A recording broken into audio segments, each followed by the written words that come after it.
روزہ تو باطل نہیں ہوگا، روزہ باطل نہیں ہوگا، لیکن یہ غیر افضل کام ہوگا، یہ غیر افضل کام ہوگا۔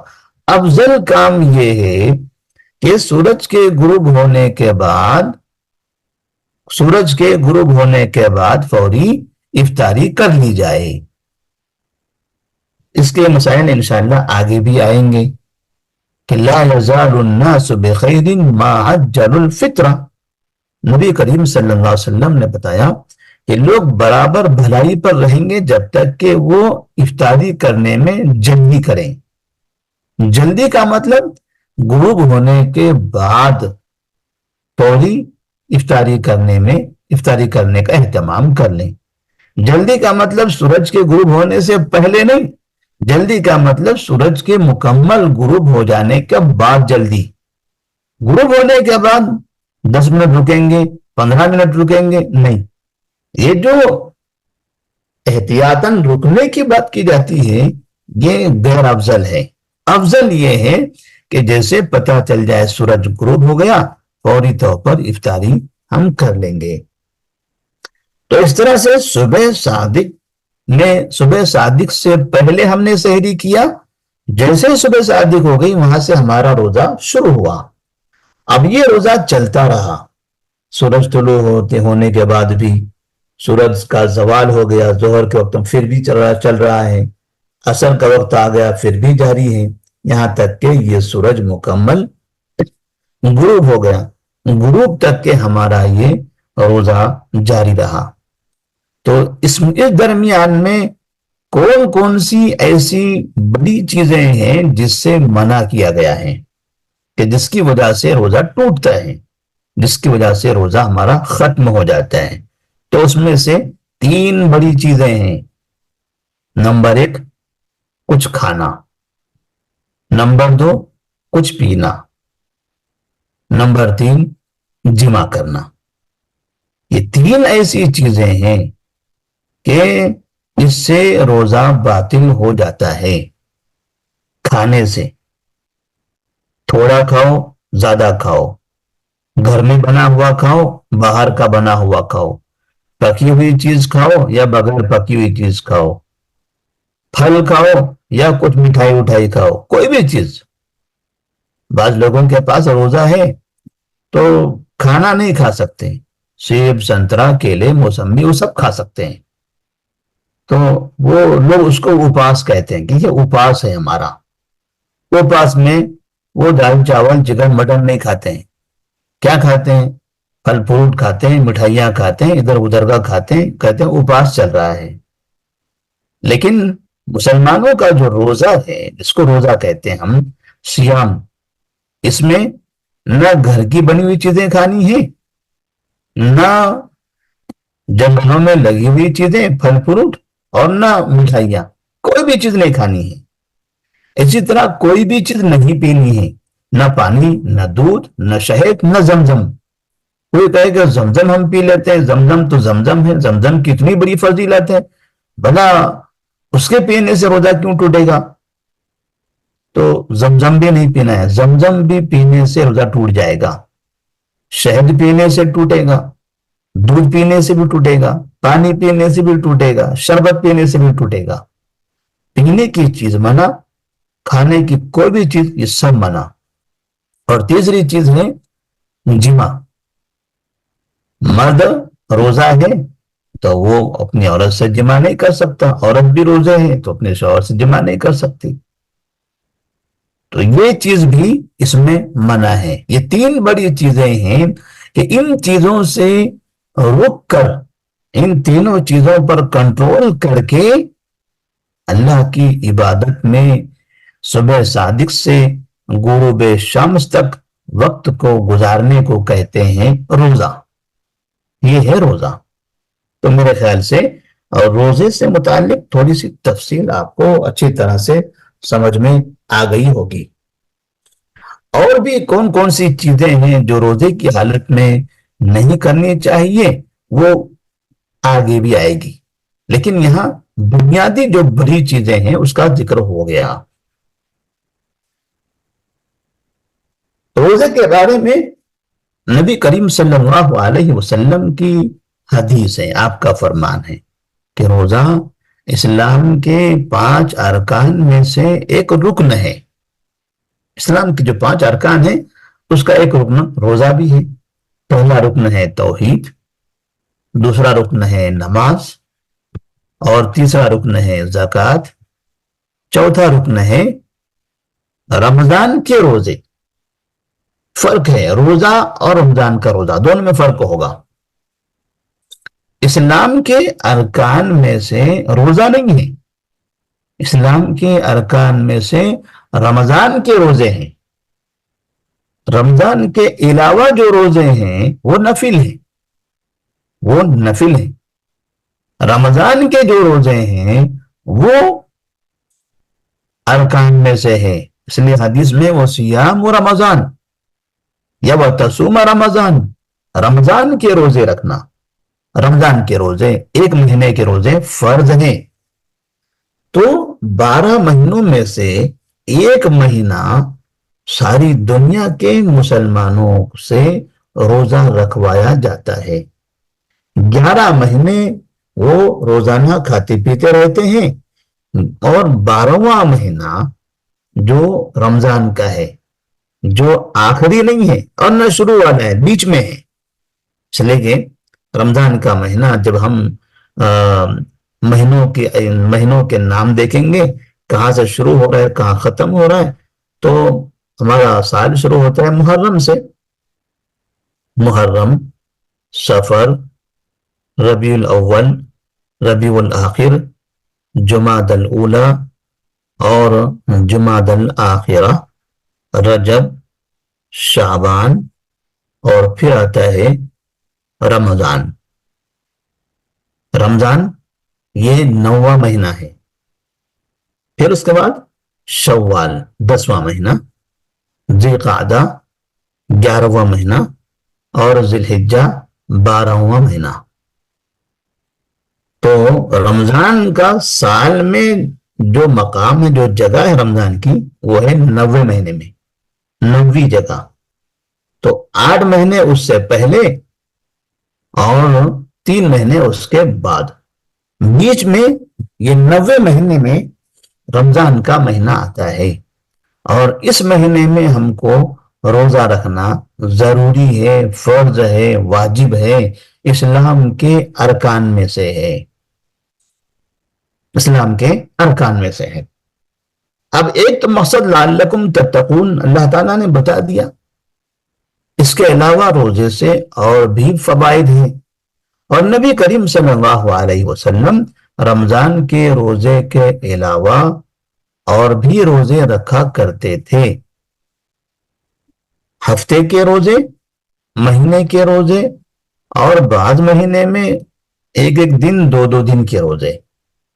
ہفتے کے روزے میں ہر ہفتے میں آپ 2 روزے رکھتے تھے، پیر اور جمعرات، پیر اور جمعرات کے 2 روزے، ایک ہفتے میں آپ یہ 2 روزے رکھا کرتے تھے۔ پھر ہر مہینے میں سال کے 11 مہینے، 12واں مہینہ، ایک مہینہ جو 9واں مہینہ ہے وہ تو ٹوٹلی روزے میں گزرتا تھا آپ کا، پیر بھی اسی میں آ گیا، جمعرات بھی اس میں آ گیا، اور 13، 14، 15 تاریخ وہ بھی اس کے اندر آ گئی۔ باقی جو 11 مہینے ہیں، 11 مہینوں میں 11 مہینوں کے ہر مہینے میں، محرم میں، سفر، ربیع الاول، ربیع الاخر، سب مہینوں میں چاند کی 13، 14 اور 15 تاریخ، یہ 3 تاریخوں میں بھی آپ روزہ رکھا کرتے تھے۔ ان روزوں کو ایام بیض کہا جاتا ہے، ان روزوں کو ایام بیض کہتے ہیں۔ بیض معنی ہوتا ہے سفید، ابیض سے ہے، ابیض معنی سفید، یعنی 13، 14، 15 تاریخ، یہ ہم کہتے ہیں 14ویں چاند، 14ویں کا چاند، مطلب یہ کہ ان دنوں میں چاند مکمل ہوتا ہے، چاند پورا ہو جاتا ہے، اور جب چاند پورا ہو جاتا ہے تو آسمان سفید ہو جاتا ہے، تو سفید کو کہتے ہیں ابیض، اسی کی جمع ہے بیض، ایام بیض یعنی سفید دن، روشنی والے دن، جن دنوں میں چاند مکمل رہتا ہے۔ تو ہر مہینے کے 13، 14 اور 15 تاریخ کو آپ صلی اللہ علیہ وسلم روزہ رکھا کرتے تھے۔ اس کے بعد محرم کا مہینہ، محرم کے مہینے میں یوم عاشورہ کا روزہ، اور پھر سفر میں ایسا کوئی خاص دن نہیں تھا روزے کا، ربیع الاول میں اس میں بھی کوئی خاص دن نہیں تھا، ربیع الثانی یہاں پر بھی کوئی خاص دن نہیں تھا، یعنی جو ہفتے کے 2 روزے تھے وہ تو سب میں رہے، اور ایام 20 کے جو روزے ہیں وہ بھی سب میں رہے۔ اس کے علاوہ ربیع الاخر، جمادی الاولیٰ، جمادی الاخرہ، رجب، اور اس کے بعد ہے شعبان۔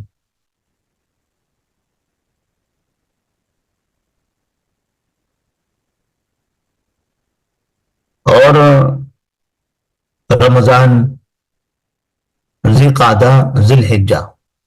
تو ذی الحجہ میں جو حاجی نہیں ہوتے ہیں، حج کرنے کے لیے نہیں جاتے، تو وہ لوگ یوم عرفہ کا روزہ رکھتے ہیں، یوم عرفہ کا روزہ۔ تو ذی الحجہ میں یوم عرفہ کا روزہ ہے، محرم میں یوم عاشورہ کا روزہ ہے۔ یوم عاشورہ کے 2 روزے رکھے جاتے ہیں، 9/10 یا 10/11۔ تو اس طرح ہر ہفتے کے 2 روزے اور ہر مہینے کے 3 روزے کے علاوہ بھی درمیان میں آپ صلی اللہ علیہ وسلم یہ روزہ رکھا کرتے تھے۔ لیکن اسلام کے جو ارکان میں سے ہے، جو فرض ہے، وہ ہے صرف رمضان کے روزے۔ اس لیے جو اسلام کے 5 ارکان جس حدیث میں مذکور ہیں، ان میں رمضان کے روزے کا ذکر ہے، صرف روزے کا ذکر نہیں ہے، ورنہ روزے کا ذکر ہوتا تو تمام روزے شامل ہو جاتے ہیں، یہاں رمضان کے روزے کا تذکرہ ہے۔ اب رمضان کے روزے کی فرضیت سے متعلق بتاتے ہیں کہ رمضان کا روزہ سن 2 ہجری میں فرض ہوا۔ 2 ہجری کا مطلب جب نبی کریم صلی اللہ علیہ وسلم 13 سال نبوت کے بعد مکہ میں گزار چکے، اس کے بعد آپ مدینہ منورہ آئے۔ مدینہ منورہ آنے کو کہتے ہیں کہ آپ نے مکہ سے ہجرت کیا، مدینہ آ گئے۔ مکہ سے مدینہ آنے کو ہجرت کہتے ہیں۔ تو جس سال آئے اس کو کہا جاتا ہے ہجرت کا پہلا سال۔ 1 سال ہو گیا، مطلب یہ ہوا کہ ہجرت کا 1 سال ہوا، پہلی ہجری۔ دوسرا سال شروع ہوا تو کہتے ہیں ہجرت کا دوسرا سال، یعنی دوسری ہجری۔ تو وہاں مدینہ آنے کے بعد آپ صلی اللہ علیہ وسلم 10 سال رہے۔ تو پہلے سال کو پہلی ہجری، دوسرے سال کو دوسری ہجری، تیسرے سال کو تیسری ہجری، ایسے کہا جاتا ہے۔ تو ہجرت کا پہلا سال، ہجرت کا دوسرا سال، ہجرت کا تیسرا سال، ہجرت کا چوتھا سال، ایسے ہجرت کا 10واں سال، اور ہجرت کے 11ویں سال میں آپ صلی اللہ علیہ وسلم کا انتقال ہوا تھا۔ تو رمضان کا روزہ کب فرض ہوا تھا؟ ہجرت کے دوسرے سال میں۔ تو ہجرت کا جو پہلا سال تھا اس میں رمضان گزرا، تو اس میں روزہ فرض نہیں تھا۔ اس سے پہلے جب آپ صلی اللہ علیہ وسلم مکہ میں تھے 13 سال تک، تو 13 سال تک اس درمیان میں بھی رمضان آئے، لیکن اس رمضان میں آپ نے روزے نہیں رکھے۔ کیوں؟ اس لیے کہ رمضان کے روزے فرض نہیں ہوئے تھے، نہ صحابہ نے رکھا۔ تو مکی جو زندگی تھے 13 سال کی، وہ 13 سالوں میں رمضان کے روزے نہیں تھے۔ جب آپ مکہ سے ہجرت کر کے مدینہ منورہ کی طرف آئے، تو وہاں آنے کے دوسرے سال جب رمضان کا مہینہ آیا، تو اس رمضان کے مہینے سے پہلے آپ کو رمضان کے روزے کی فرضیت عطا کر دی گئی، اور جیسے رمضان کا مہینہ آیا آپ نے اس سے پہلے ہی لوگوں کو بتا دیا کہ یہ پورا مہینہ ہم کو روزہ رکھنا ہے، اور وہیں سے رمضان کا روزہ فرض ہو گیا. پھر آپ صلی اللہ علیہ وسلم کی زندگی میں جتنے رمضان آئے اس میں آپ نے روزہ رکھا اور مسلمانوں کو بھی اس کی تعلیم دی. تو رمضان کا روزہ یہ فرض ہے. رمضان کے علاوہ جو روزے ہیں وہ سب نفلی ہیں. پھر کہتے ہیں نفلی روزے اس کی دو قسمیں ہیں. نفلی روزوں کی دو قسمیں ہیں. نفل کا معنی ہوتا ہے اضافی ایکسٹرا زائد. جو ضروری ہے وہ تو رمضان کے ہیں, ضروری کے علاوہ کچھ زائد روزے بھی ہیں, اس کو کہتے ہیں نفل روزہ. اب یہ نفل روزہ دو طریقے کا ہوتا ہے. میں نے نفل روزے کی جو مثالیں دی تو وہ اس کے دن متعین ہے, جیسے پیر ہے, جمعرات ہے, ایام بیز ہے, اسی طرح سے محرم کا روزہ, عاشورہ کا روزہ ہے, اور یوم عرفہ کا روزہ ہے. اس کے ایام متعین ہیں. تو نفل روزوں میں کچھ روزے ایسے ہیں جن کے دن متعین ہوتے ہیں, اور کچھ روزے ایسے ہوتے ہیں جن کے دن متعین نہیں ہوتے. بس آپ کا دل چاہ رہا ہے کہ کل روزہ رکھوں, آج منگل ہے, کل بدھ ہے, آپ چاہ رہے ہیں کہ کل روزہ رکھوں. ٹھیک ہے, رکھ سکتے ہیں آپ بالکل. کیوں رکھنا چاہ رہے ہیں آپ؟ بس ایسے ہی رکھنا چاہ رہے ہیں, اللہ کی عبادت کے لیے ہم روزہ رکھنا چاہ رہے ہیں. بدھ کا دن نہ پیر ہے کہ نہ جمعرات ہے, نہ ایام بیز میں سے ہے, پھر بھی ہم رکھنا چاہ رہے ہیں, بالکل رکھ سکتے ہیں. آپ جب اپنی طرف سے کوئی دن روزہ رکھنا چاہ رہے ہیں کسی بھی دن میں, تو اس کو کہتے ہیں ایسا نفلی روزہ جس کا کوئی دن متعین نہیں ہے, آپ اپنی مرضی سے کبھی رکھنا چاہیں تو رکھ سکتے ہیں. آپ چاہ رہے ہیں کہ پیر کا دن تو ہے ہی, منگل کے دن روزہ رکھیں, بالکل رکھ سکتے ہیں آپ بالکل رکھ سکتے ہیں. ایسے وہ نفلی روزے جس کے دن متعین نہیں ہیں.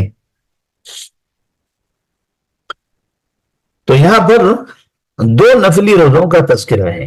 نفلی روزوں کی دو قسمیں. کہتے ہیں کہ پہلی قسم کیا ہے, وہ نفلی روزہ جس کا دن متعین ہے, اس کو دوسرے دنوں میں نہیں رکھ سکتے. یعنی پیر کا روزہ پیر کو ہی رکھیں گے, پیر کا روزہ منگل کو نہیں رکھ سکتے آپ. منگل کو جو روزہ ہوگا وہ آپ کا دوسرا ہوگا.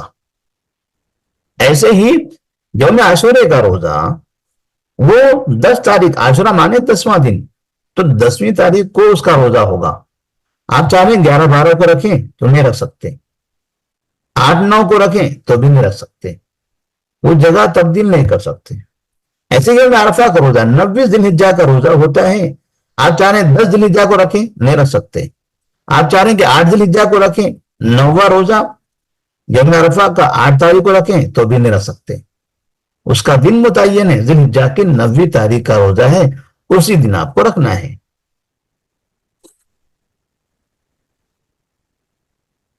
اور دوسرا کیا ہے, وہ نفلی روزہ جس کا کوئی دن متعین نہیں ہے, جب بھی چاہے عورت روزہ رکھ سکتی ہے. البتہ اگر شوہر موجود ہے تو اس کی اجازت ضروری ہے.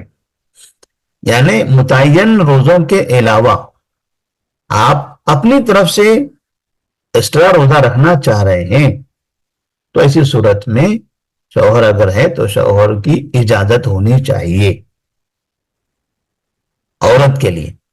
مرد اگر روزہ رکھنا چاہ رہا ہے تو مرد روزہ رکھ سکتا ہے, لیکن اگر حالات کے حساب سے دونوں کے لیے وہ مناسب نہیں ہے تو نہ رکھے. تو کہتے ہیں کہ نفلی روزہ عورت اگر رکھنا چاہے تو اس کے لیے ضروری ہے کہ وہ اپنے شوہر سے اجازت لے. شوہر اگر منع کرتا ہے تو وہ نہیں رکھے گی.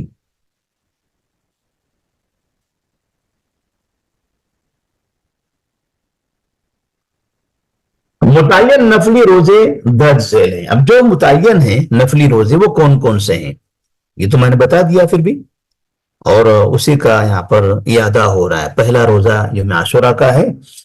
تو یوم عاشورہ کے 2 روزے ہوتے ہیں، 9-10 یا 10-11. 10 تاریخ کو یوم عاشورہ کہتے ہیں.